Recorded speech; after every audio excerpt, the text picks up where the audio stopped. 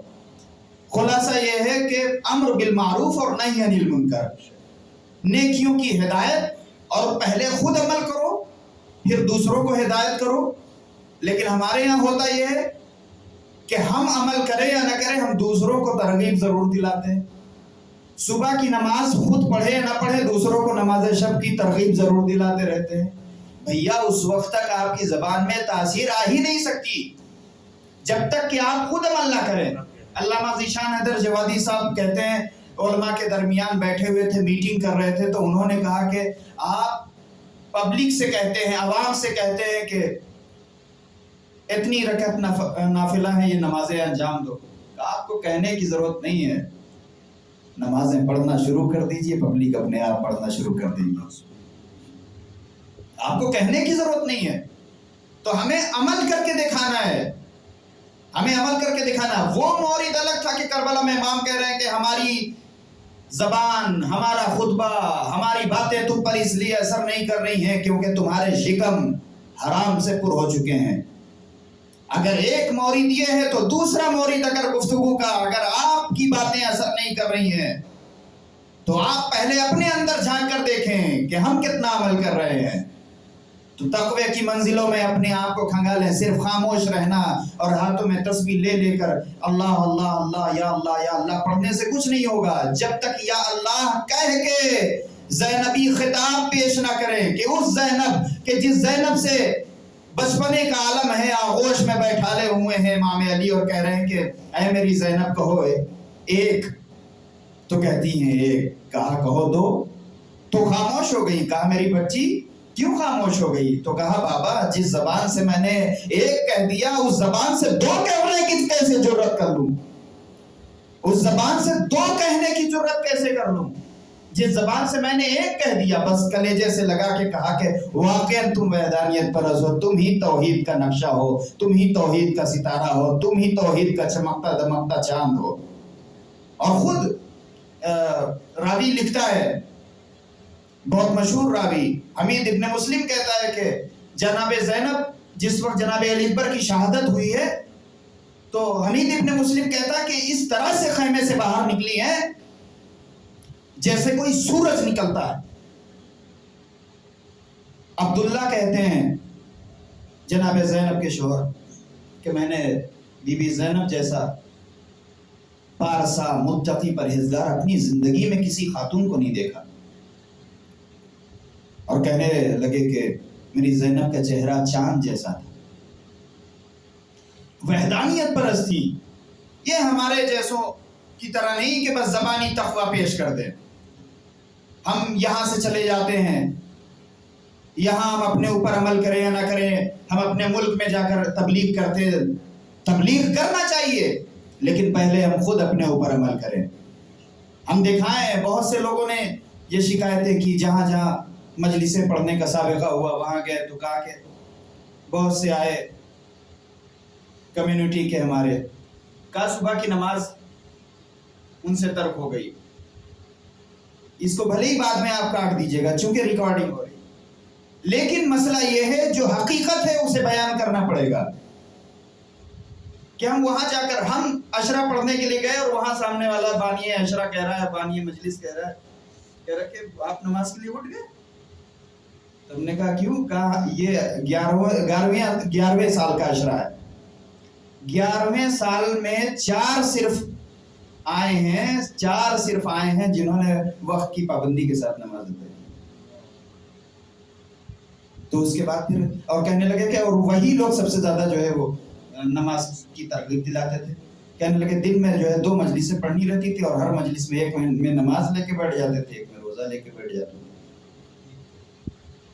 تو تقوی یہ پیش کرنا ہے ہمیں جو اہل بیت چاہتے ہیں، کیونکہ ورنہ کہیں ایسا نہ ہو کہ ہم اپنے آپ کو رسول کے بزم کے ان منافقین میں پائیں کہ جن کے لیے آیت اتری یا ایھا الذین آمنوا اتقوا اللہ وکونوا مع الصادقین. اے صاحبان ایمان، تم سے کہہ رہا ہوں تقوی اختیار کرو، سچوں کے ساتھ ہو جاؤ. اس کا مطلب کہ ہم اس وقت تک سچوں کے ساتھ نہیں ہو سکتے جب تک کہ تقوی اختیار نہ کریں. ارے تقوی اختیار کرنا صرف نمازیں پڑھنے سے نہیں ہوگا، صرف روزہ رکھنے سے نہیں ہوگا. بہت سے لوگ آپ کو ملیں گے جو نمازی بھی ہیں، روزے دار بھی ہیں، حج بھی کرتے ہیں، حاجی بھی ہیں، لیکن سب سے بڑے پاجی بھی ہیں. سب سے بڑے آپ دیکھیں کہ نماز بھی پابندی سے پڑھتے ہیں، روزہ بھی رکھتے ہیں، خمس بھی ان کا سالانہ نکلتا ہے، حج بھی کرنے کے لیے جا چکے ہیں، لیکن اپنے یہ سامنے کی باتیں بتا رہا ہوں کہ اپنے بھائی کی زمین کو قبضہ کر کے امام بارگاہ بنا رہے ہیں. 1 میٹر زمین اضافی لے لیا اور کہا کہ جب بھائی آیا کہا کہ آپ ہمارے بڑے بھائی ہیں، آپ نے ہماری زمین پہ قبضہ کر لیا اور امام بارگاہ کے نام پہ. تو کہا کہ پلٹ کے کہا جا رہا ہے یہ کہ لعنت ہو تم پر کہ امام حسین علیہ السلام کے لیے 1 میٹر زمین بھی نہیں دے سکتے. یعنی امام حسین علیہ السلام کے نام سے انہیں غلط فہمی کا شکار اور انہیں ورغلایا جا رہا ہے. ایموشنلی بلیک میلنگ جس کو کہتے ہیں کیا جا رہا ہے. جس طرح سے داعش کو کہا جاتا ہے، جس طرح سے داعشیوں کو سمجھایا جاتا ہے کہ مارو جنت واجب ہو جائے گی، مارو کنجی ملے گی جنت کی، مارو 70 حوریں ملیں گی، مارو تم پر جنت واجب ہے، مارو اتنا حج کا ثواب ہے. تو اسلام کے چہرے کو سامنے رکھ کے انہیں ایموشنلی بلیک میلنگ کی جاتی، ان کا برین واش کیا جاتا ہے. تو ہمیں وہ والا متقی نہیں بننا ہے، ہمیں وہ والا تقوی دار نہیں بننا ہے کہ جو کہے کہ 1 میٹر زمین ہڑپ کر کے امام بارگاہ بنائے، حسینیہ بنائے، اور یہ کہے کہ امام حسین علیہ السلام کے لیے 1 میٹر زمین نہیں دے سکتے. بہت سے لوگ یہ بھی ہے کار خیر کر رہے ہیں لیکن از طریق گمراہی، کار خیر کر رہے ہیں لیکن از طریق ظلمات. امام حسین علیہ السلام من الظلمات الی النور آئے تھے، من النور الی الظلمات کے لیے نہیں آئے تھے. لیکن ہم کیا کر رہے ہیں کہ من الظلمات الی النور سے نہیں، من النور الی الظلمات جا رہے ہیں. دوسروں پر ہم بڑے حاوی ہو جاتے ہیں کہ ارے یہ تو بس اونچا پیجامہ ہے تو یہ ٹوپی ہے. ارے ٹھیک ہے، اگر وہ کہہ رہے ہیں کہ ہمارے ہاتھ میں قرآن ہے اور ہم کہہ رہے ہیں کہ ہمارے ہاتھ میں اہل بیت ہیں، تو ہم ہی کون سا اہل بیت کو لیے ہوئے ہیں؟ اہل بیت کو اپنے ساتھ لیے ہوئے ہیں. 10 دن محرم میں امام حسین علیہ السلام کو یاد کرتے ہیں، 10 دن جو ہے ہمارے اوپر داڑھی واجب رہتی ہے، 10 دن ہمارے اوپر عزاداری واجب رہتی ہے، شاید 10 دن ہم نماز ہی پڑھ لیں سینے پر یا حسین کے تھاپ بھی مار لیں، سب اپنی جگہ پر ثواب رکھتا ہے. لیکن ماں سے ناراض ہو کر چلے جانا اور زنجیر اور کما لگا لینا، بہت سے لوگوں کو ماں نے روکا. ماں سے بڑھ کے زنجیر کما نہیں ہے. یہ کوئی پوری دنیا مخالفت کے لیے آ جائے لیکن ماں سے بڑھ کے نہیں ہے. امام حسین کی محبت اپنی جگہ ہے، امام حسین اپنی جگہ ہے، لیکن زنجیر قما ایک الگ مورد ہے. زنجیر قما امام حسین علیہ السلام کی محبت کو کم نہیں کر دیتا ہے اگر کوئی نہ کرے. اور اگر کوئی زنجیر قما بقول آیت اللہ مکارم شیرازی صاحب کے کہتے ہیں کہ میں ان کا ہاتھ چوموں گا، یہ ہوتا ہے طریقہ تبلیغ. نہ کہ ہمارے یہاں جا کر جو ہے جس کو استبرا اور استمنا میں فرق نہیں، ہم جا کر وہاں پر ولایت فقیہ سمجھانے لگتے ہیں.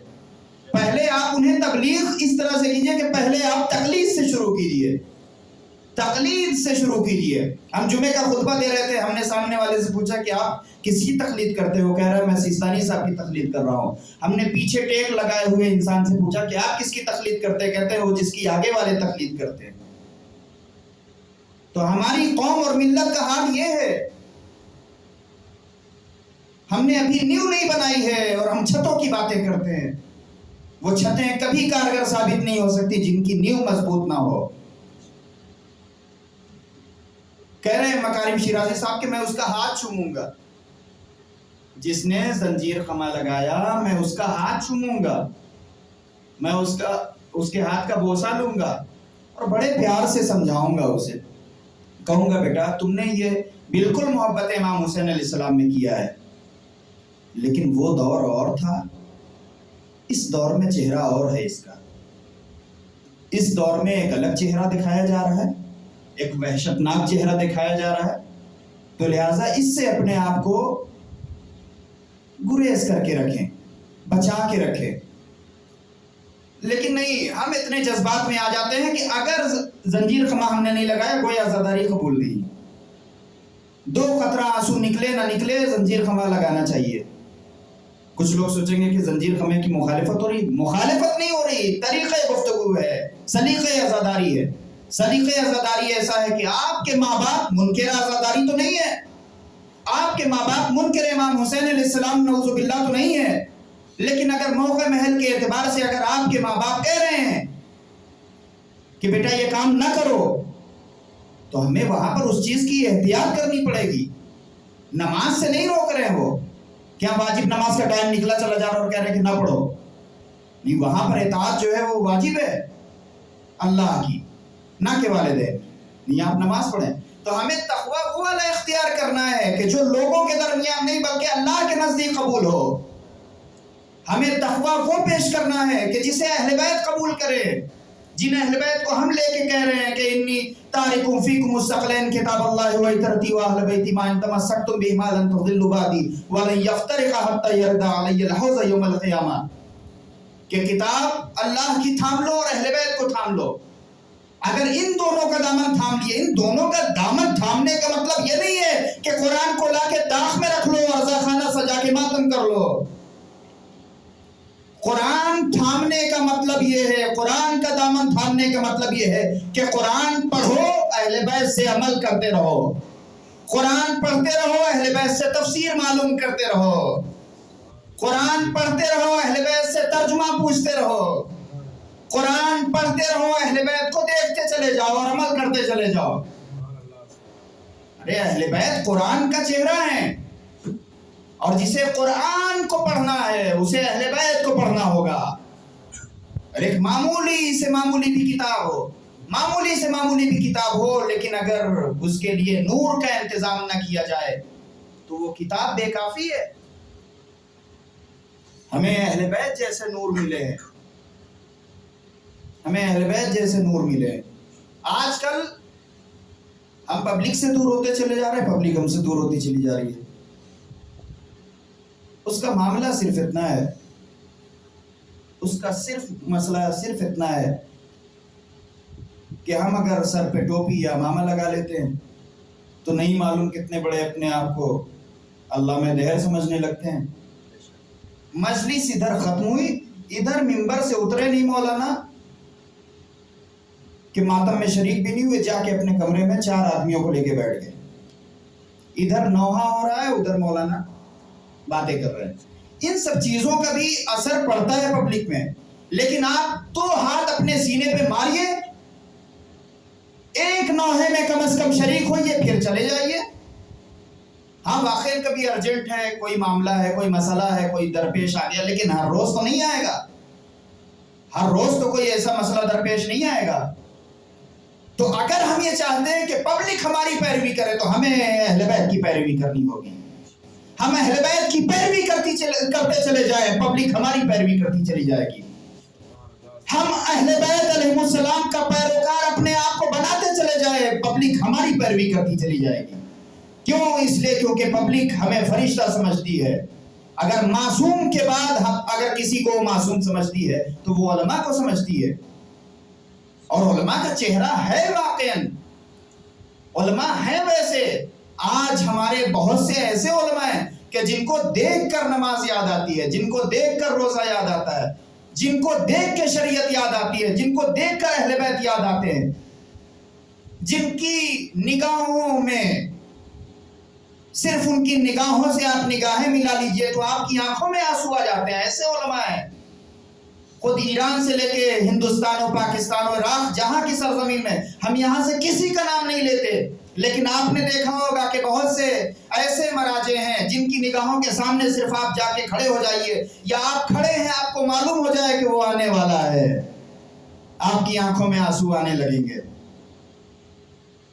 یہ آپ کی آنکھوں میں آنسو بلا وجہ نہیں آ رہے ہیں، کیونکہ ہنسنا تو بے موقع ہو سکتا ہے، رونا بے موقع نہیں ہو سکتا۔ ہنس تو انسان کھسیانے کے بعد بھی ہنس سکتا ہے، لیکن رونا ایسا نہیں ہوتا جب تک دل پر چوٹ نہ لگے، جب تک احساس نہ ہو، اور کربلا اسی احساس کا نام ہے۔ جب تک ہم نے کربلا کو رسم بنا کے رکھا ہے، تب تک ہر سال عزاداری ہوگی، ہر سال سینہ زنی ہوگی، ہر سال چپے داریاں ہوگی، ہر سال انجمنیں آئیں گی، لیکن ہم ہر سال 9 ربیع الاول کو گانا بجاتے ہوئے دکھیں گے، ہر سال سیڑیاں بجتی ہوئی دکھیں گی، ہر سال گانے بجتے ہوئے دکھیں گے۔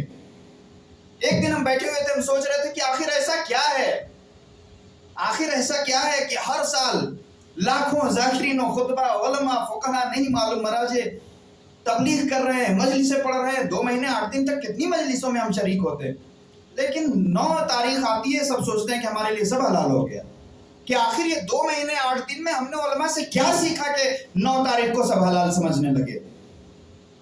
آخر ایسا کیا سیکھا ہے؟ رنگ بھی پھینکا جا رہا ہے، گھروں سے گانے بجانے کی آوازیں بھی آنے لگی، اور بتائیے امام گزر رہے ہیں، چوتھے امام گزر رہے ہیں اور دیکھا کہ گانا بج رہا ہے، خادم باہر نکل کے آیا کوڑا پھینکنے کے حوالے سے، امام نے پوچھا کہ یہ گھر میں جو ہے وہ یہ جو شور شرابہ ہو رہا ہے، یہ جو گانے بجانے کی آوازیں آ رہی، یہ جس گھر سے آ رہی ہیں اس گھر کا مالک غلام ہے یا آقا ہے؟ تو امام سے سامنے والا کہتا ہے، کچھ لوگوں نے لکھا کہ کنیز تھی، کچھ لوگوں نے لکھا کہ غلام تھی، تو غلام ہو یا کنیز، خلاصہ یہ کہ غلام، اس گھر کا نوکر۔ اس نے کہا کہ یہ آقا ہے، آزاد ہے، غلام نہیں ہے، آزاد ہے۔ تو کہا اگر آزاد ہوتا تو ایسی حرکت نہ کرتا، یہ اصل میں غلام ہے، اپنی فطرت کا، اپنے نفس کا غلام ہے، یہ آزاد ہوتا تو ایسا نہ کرتا۔ اور ہم اپنے آپ کو سمجھ رہے ہیں کہ نہیں، ہم تو سنتی والے ہیں، ہم سنت پر عمل کرتے ہیں، سینہ ٹھوک کے کہتے ہیں کہ ہم ہی تو اصل میں اہل سنت ہیں۔ ہمیں بھیا اصل میں اہل سنت ہونے کا مصداق تب قرار پائیں گے کہ جب اہل بیت کی محبت کے ساتھ ساتھ ہم اظہار عمل بھی کر کے دکھائیں۔ اہل بیت کہہ رہے ہیں اسی سفر کے مہینے میں، محرم کے مہینے میں کیا ہوا؟ محرم کے مہینے میں آپ دیکھیے، محرم کے مہینے میں کیا ہوا؟ الجار سمت دار کی حقیقت سامنے آئی کہ جو بی بی زہرا سلام اللہ علیہ نے مصلی پہ کہا تھا۔ مولا کہہ رہے ہیں کہ ارے اماں کبھی ہم لوگوں کے لیے بھی دعا کر لیا کرے، تو کہا نہیں، الجار سمت دار، پہلے پڑوسی پھر گھر والے۔ روزے عاشور کیا ہوا؟ پہلے کون قتل ہوا؟ پہلے کون شہید ہوا؟ الجار سمت دار۔ پہلے امام نے اپنے صحابیوں کو بھیجا، مجھے معلوم ہے سب کے سب جامع کوثر سے سیراب ہو گئے، میں نہیں چاہتا پہلے میری اولادیں سیراب ہوں۔ 4 محرم کو پانی بند ہوا تھا میرے عزیز دوستوں، 4 محرم کو پانی بند ہوا تھا۔ اب جب 4 محرم کو پانی بند ہوا تو آپ محسوس کریں کہ حسین جیسا غیرت دار باپ، ماموں، چچا، شوہر، ولی، وصی، یہ کیا غیرت گوارا کرے گی کہ اب میں بھی ساتھ میں پانی پیوں؟ نہیں، اس دن سے حسین نے پانی پینا کم کر دیا ہوگا۔ یہ تاریخ نے نہیں لکھا، میں نے بڑے مقتل کھنگالے، لیکن مجھے مقتل میں نہیں ملا کہ امام حسین علیہ السلام نے 4 محرم کے بعد سے پانی پیا یا نہیں، لیکن میرا دل کہتا ہے، کچھ کامن سینس بھی ہوتا ہے، میرا دل کہتا ہے کہ امام نے مختصر بس جتنے میں پیاس بجھ سکتی ہے بس امام نے اتنا ہی پانی پیا ہوگا۔ روزے عاشور کا ہنگام ہے، امام چاہتے خود چلے جاتے، نہیں، پہلے حبیب تم جاؤ، اور تم جاؤ، اور کے بیٹے کو بھیجا تم جاؤ، مسلم ابن اسجا تم جاؤ، زہیر تم جاؤ، ایک ایک کو بھیجتے رہے۔ یہ تھا عاشور کا ماحول۔ کہ الجار ثم الدار، پہلے پڑوسی پھر گھر والے، پہلے پڑوسیوں کو سیراب کیا، پہلے اپنے صحابیوں کو سیراب کیا. اور امام نے کہا بھی کہ جیسے صحابی مجھے ملے ویسے کسی کو نہیں ملے. اور یہ محرم کا، اب محرم جب 10 دن ختم ہوا تو اب امتحان زینب شروع ہو رہا ہے. یہ زینب کون تھی؟ حمید ابن مسلم کہتا ہے کہ یہ زینب وہ شخصیت تھی کہ جن پر کسی کی کبھی نگاہ نہیں پڑی. حمید ابن مسلم کہتا ہے کہ اکبر کی شہادت کے بعد جب خیمے سے زینب نکلی ہیں تو ایسا محسوس ہو رہا تھا جیسے سورج جا رہا ہو، اتنی رفتار میں گئی. تاریخ کہتی ہے کہ جناب زینب سے خوبصورت پورے مدینے میں کوئی نہیں تھا. تاریخ لکھتی ہے کہ جناب زینب جیسی لہیم شہیم قد و قامت والی بیوی کوئی تھی ہی نہیں مدینے میں. اب وہ زینب آپ بچپنا دیکھیں، کیونکہ یہ جو سفر کا مہینہ ہے یہ بی بی زینب سلام اللہ علیہ سے مخصوص ہے. آپ دیکھیں بچپنا کیسا ہے کہ بھائی بہن کی عجیب محبت ہے. مدینے سے کربلا سب کچھ معلوم تھا، سارے مناظر نگاہوں کے سامنے تھے، لیکن آخر مدینے سے کربلا تک گئی اپنے بھائی کے ساتھ ساری سختیاں برداشت کرتے ہوئے. آ کے کہتی عبداللہ مجھے روکنا نہیں. بچپنا ہے. مختل نے لکھا ہے خصائص زینبیہ میں ملتا ہے کہ بی بی زینب چھوٹی سی ہیں، گہوارے میں جھول رہی ہیں، جھولا جھلا رہی ہیں. بی بی زہرا سلام اللہ علیہ اس وقت تک خاموش رہتی تھی جب تک امام حسین علیہ السلام پاس رہتے تھے. اور کہتے ہیں کہ مختل لکھتا ہے کہ جیسے ہی دور ہو جاتی تھی اپنے بھائی سے لمحوں کے لیے، یا ماں جدا کر دیتی تھی لمحوں کے لیے، یا امام حسین علیہ السلام چلے جاتے تھے، اتنی دیر تک گریا رہتا تھا. ابھی تو آپ نے صرف وہ گریا بی بی زینب کا سنا ہے اور پڑھا ہے کہ جو بی بی کی شادی کے بعد کا جو گریا ہے کہ جب وہ گئی ہیں اپنے سسرال اور اس وقت جو گریا اپنے بھائی کو 3 دن نہ پا کر کیا ہے، وہ ایک الگ موضوع. بچپنے کا یہ عالم ہے کہ اپنے بھائی سے جدا ہونا پسند نہیں ہے، اتنی شدید محبت ہے اپنے بابا کی آغوش میں، اور کہہ رہی ہیں کہ بابا حسین نظر نہیں آ رہے. تو امام کہتے ہیں کہ بیٹا حسین یہی ہے. کہا بابا میری نگاہوں کے سامنے حسین رہا کرے. کیسی عظیم شخصیت ہے، کیسی عظیم شخصیت ہے. آ کے کہتی ہیں کہ نانا میں نے خواب میں دیکھا ہے، میں نے بڑا عجیب و غریب خواب دیکھا ہے نانا.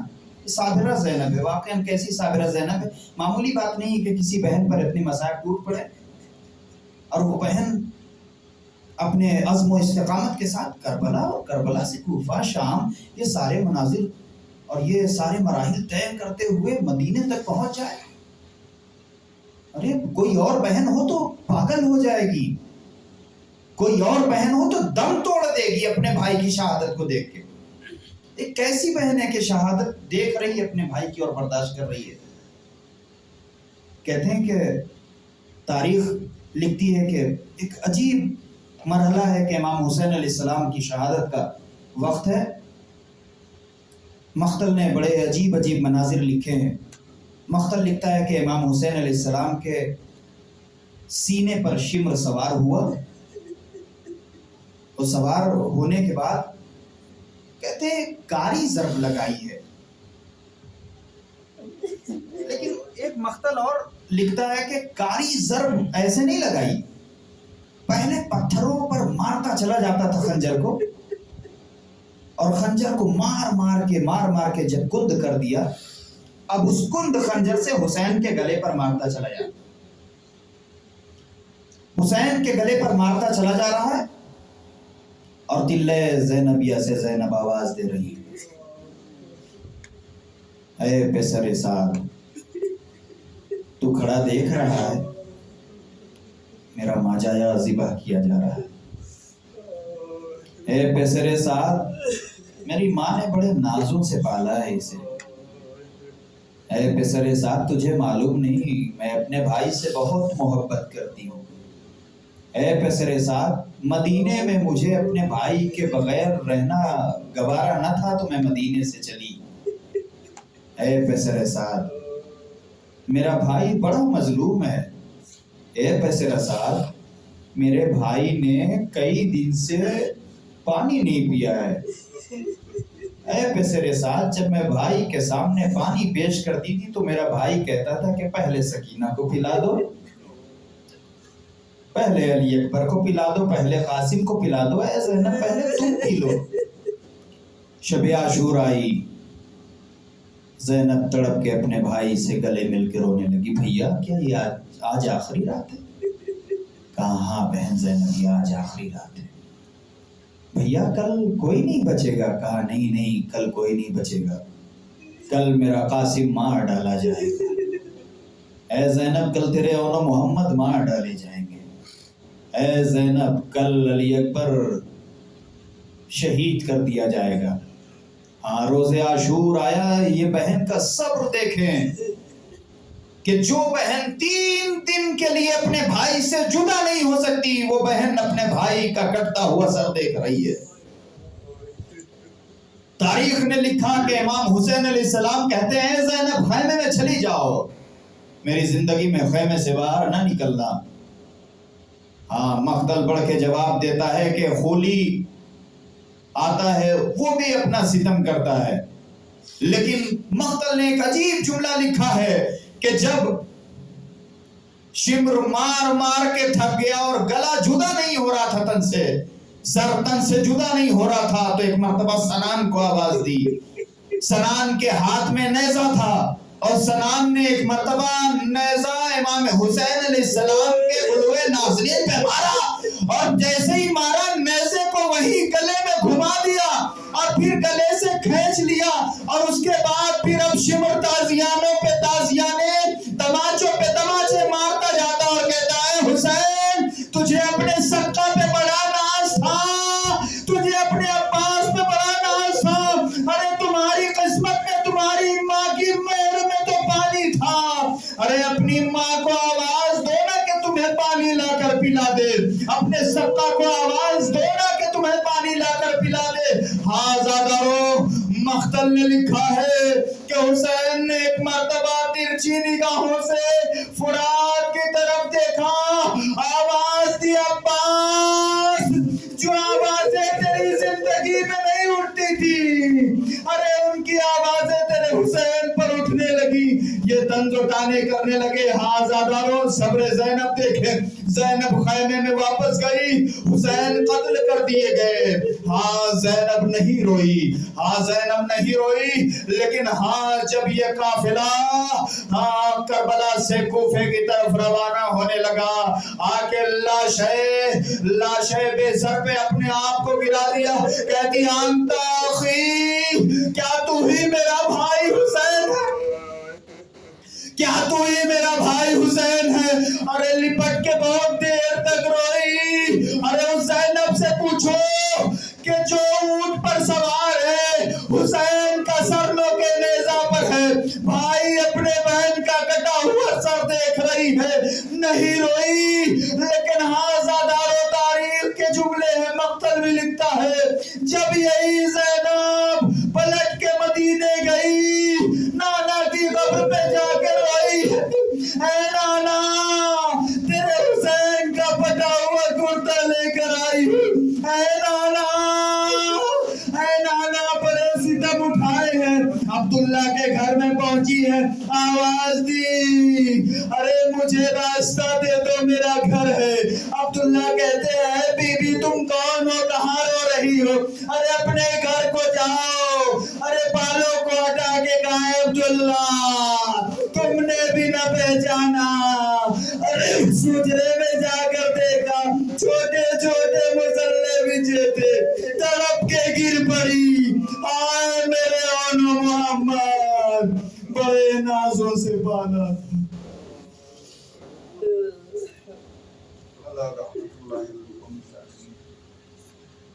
سيعلم الذين ظلموا أيام